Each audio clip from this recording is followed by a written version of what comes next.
మనిషిని హిందువుగా చూడొద్దు, ముస్లింగా చూడొద్దు, క్రైస్తవుడిగా చూడొద్దు, బౌద్ధుడిగా చూడొద్దు. మనిషిని మనిషిగా చూడొద్దు. కష్టమా? చాలా కష్టం.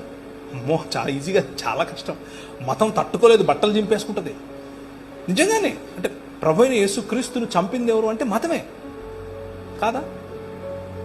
ఆమె రాంగ్? పిలాతు చేతులు కడిగేసుకుని నాకెందుకు రా బాబు, లే చంపండి అని అన్నాడు.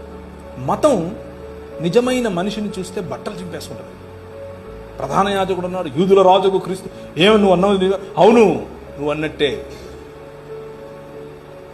మనుష్య కుమారుడు ఆకాశ మెగారుడై దిగివచ్చుట మీరు చూస్తారు అని అంటే ఇంతకంటే ఎక్కువ సాక్ష్యం కావాలని బట్టలు చింపుకున్నాడు. మతము తట్టుకోలేదు మనిషిని.